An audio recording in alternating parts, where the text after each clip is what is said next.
ભગવાન ગજાનન ગણપતિ મહારાજ અને તમારી કુળદેવી માં મોઢેશ્વરી, ચામુંડા જે કોઈ હોય, લગભગ તો મોઢેશ્વરી હશે પણ બીજી અંબાજી હોય, ચામુંડા હોય, બ્રહ્માણી હોય, જેમને જે માતાજી હોય કે દરેક જણ પોતપોતાની કુળદેવી માતાને અને ગણપતિ દાદાને આપણે યાદ કરીશું. જમણા હાથમાં જ દાદા રાખવાના ભૂલજો.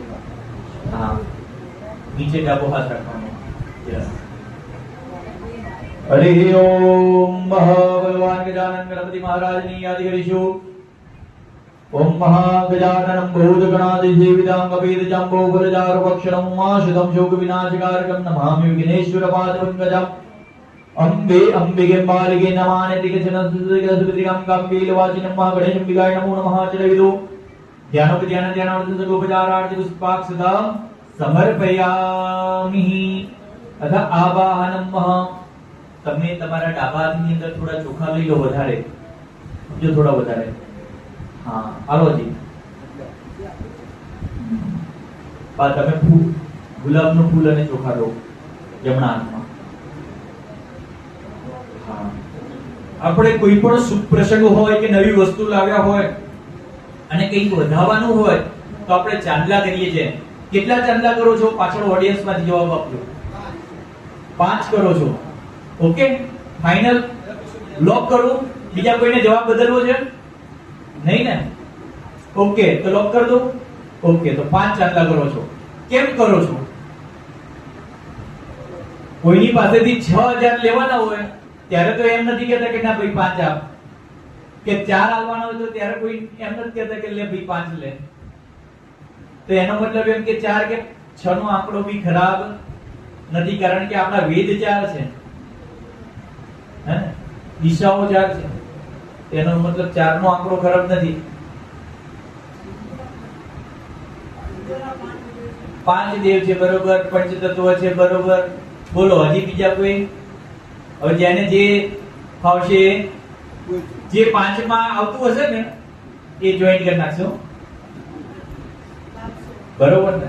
તો લગભગ આપણને હા, હવે સાચો જવાબ. બેન માટે થોડી તાળીઓ પાડો. સાચો જવાબ આપ્યો છે. હા, આજે કથા હું એકલો નથી કરવાનો ભાઈ. આજે કથા હું તમારા પાસે કરાવડાવીશ.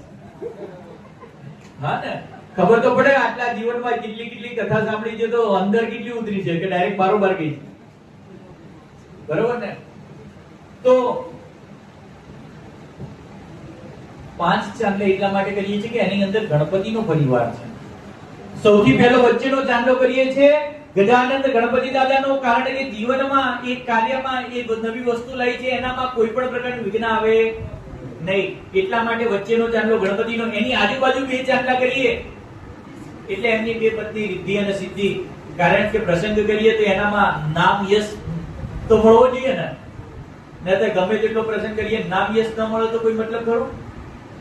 એટલે રિદ્ધિ અને સિદ્ધિ. અને એના પછીના 2 ચાંદલા કરીએ એ છે લક્ષ્ય અને લાભ.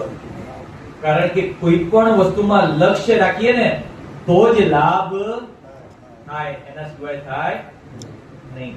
નહીતર તો આ એક આટલા 50-100 માણસમાં 1-2 ને જવાબ આપ્યો, નહીતર તો બીજા હોય ને તો કે અમાર મમ્મી પપ્પા કરતા હતા, બાપ દાદા કરતા હતા એટલે અમે કહીએ છીએ. નિયમ પૂછ્યું હોય તો અમારા બાપ દાદા કે આગે સે ચલી આઈએ.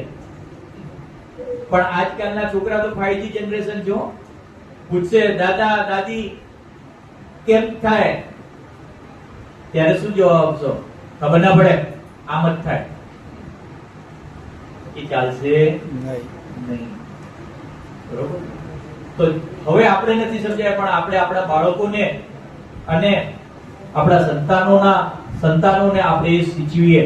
તમે જો દાદા દાદી તરીકે આજે અહીંયા બેઠા છો બધા, તો દાદા દાદી તરીકે તમારી જિમ્મેદારી છે, કારણ કે દીકરો ને વહુ એ તો આનામાં જ પડવાના છે, એ કમાવામાં જ પડવાના છે, એ કઈ ધ્યાન આપી શકવાના નથી. દીકરો છે તો કમાવામાં પડવાનો છે, વહુ છે તો ઘરમાં પડવાની છે, એ બીજું ધ્યાન આપી શકવાના નથી. પણ દાદા દાદી તરીકે તમારી ફરજ છે કે દિવસમાં 10 મિનિટ, 15 મિનિટ, અડધો કલાક, તમે તમારા સંતાનોના સંતાન એટલે કે તમારા પુત્ર પુત્રી, દુહિત્રો દુહિત્રી, જે કોઈ પણ હાલ વેકેશનમાં તમારા નાના નાની તરીકે આયા હશે ભાણેજો, તો એમને પણ તમારી પાસે બેસાડીને થોડી વાર પૂજા કરાવો, ભગવાનનું નામ જપ કરાવો, થોડું ઘણું કંઈક કથા વાર્તા તમારી કહો, જે આવડે 16 સોમવાર વાળી વાર્તા કહો, ના આવડે તો, કેમ કે 16 સોમવાર તો બધાએ કર્યા છે, તો જે આવડે થોડું ઘણું રેડો, તો એ આગળ જતા આ હિન્દુ ધર્મને, સનાતન ધર્મને ટકાઈ રાખશે. નહીતર તો બીજા લોકો તમારા બાળકોનું માઇન્ડ વોશ કરવા માટે બેઠા જ છે. આખો દાડો ટીવી દેખે, ટીવી વાળા તમારા બાળકોનું માઇન્ડ વોશ કરે છે, યુટ્યુબ વાળા, ફેસબુક, ઇન્સ્ટાગ્રામ બધા તમારા બાળકોના મગજ ખરાબ કરવા બેઠા છે. પણ આજે દાદા દાદી તરીકે તમારે તમારા બાળકોને સૂચવવાનું, બરોબર?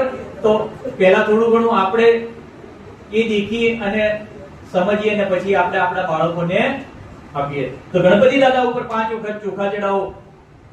ઓમ મહામધ્ય ગણેશાય નમઃ ગણેશમાવ્યામિ સ્થાપયામિ, સિદ્ધ્યૈ નમઃ સિદ્ધિમાવ્યામિ સ્થાપયામિ, સિદ્ધ્યૈ નમઃ સિદ્ધિમાવ્યામિ સ્થાપયામિ, લક્ષાય નમઃ લક્ષમાવ્યામિ સ્થાપયામિ, લાભાય નમઃ લાભમાવ્યામિ સ્થાપયામિ. અને ગણપતિ દાદાની એક પુત્રી પણ છે, ખબર છે? જેટા નામ આવડે તો આંગળી ઊંચી કરો. તમે તો ખૂબ પૂજા કરી, તમે બાકાત છો. હા, કારણ કે જેને જ્યારે મારી પૂજા કરે 1 2 3 4. હા, પહેલા દર શુક્રવારે નવી પૈડીને વહુ આવે ને એટલે સંતોષી માતાનું વ્રત કરાવતા અને ગોળ ચણા ધરાવતા.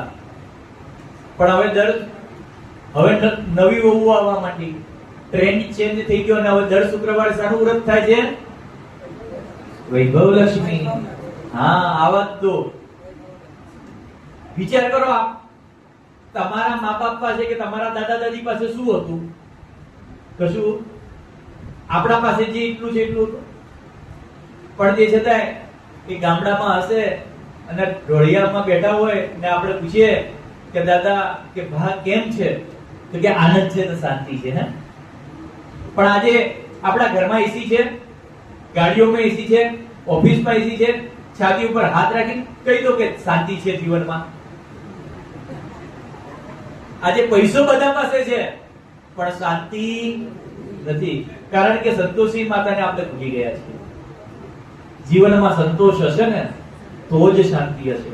તો સંતોષી માતાને યાદ કરીએ અને બેદાણા ચોખાને ચડાવીએ. સંતોષિન્યૈ નમઃ સંતોષિનીમ આવ્યામિ સ્થાપયામિ. તમારા